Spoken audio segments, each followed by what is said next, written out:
barely knew which end of a screwdriver to use. But business proposals and marketing plans and social media, he was all over all of that. And he'd used his time as Tony Steele's assistant well. He'd witnessed the running of a billion-dollar business from the front row. Though he was the first to admit that Tony Steele's way of running a business might not be typical. It seemed that Tony just attracted money. Still, Will had learned a lot, met a lot of people, networked and made connections, all of which would pay off big time. Someday. Maybe she had a makeover or something to help her get over the breakup. Maybe that's why she suddenly looked so good, Will said. He could tell Gus anything, and he really needed to figure out how he'd gone from barely aware of Emily to thinking about her almost nonstop. Gus gave him a "are you kidding" look.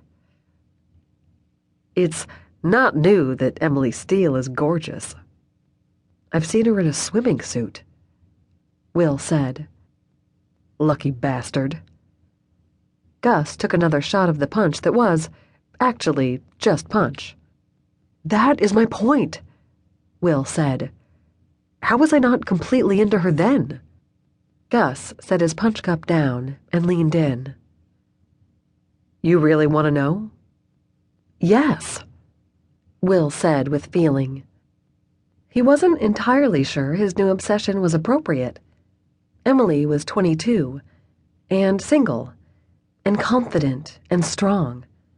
But he was 28, and employed by her uncle, and absolutely, without a doubt, not her type.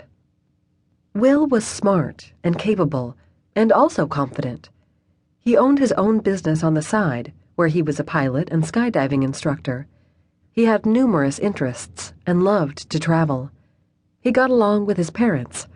He was a good brother. He was a good friend. He could cook. But he lived with Tony and his wife, Reese.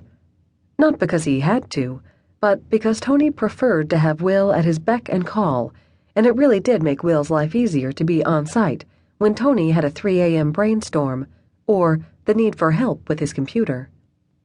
And Will didn't mind it. He liked the excitement, the fast pace, the rubbing elbows with guys who threw money around like they were simply playing Monopoly. But it did mean he lived with his boss, and jumped when Tony said jump. Working for Tony was fun a lot of the time, and even on the worst day was certainly never boring. Fortunately, he and Tony were more friends than they were just a boss and employee, and Tony asked Will for his opinion on things, valued and encouraged his input, and listened to his advice. Still, no way would Emily Steele go for a guy who was more or less her uncle's yes man. She would go for a self-made millionaire, or the heir to some big global company, or a guy who had his sights set on the White House. The guy would have to be sophisticated and would know his wines and would speak at least one foreign language. The reason you're suddenly interested in her when you barely noticed her before is... Gus paused for emphasis. You're a good guy. Will narrowed his eyes. What? You're a good guy. If a girl is seriously dating someone else and is genuinely happy, you're not going to make a move.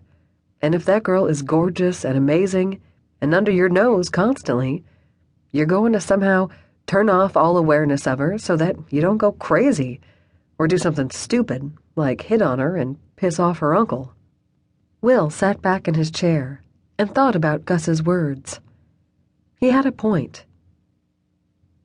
Getting involved with her would be a surefire way to fuck things up with Tony, huh? Oh, yeah. Gus agreed.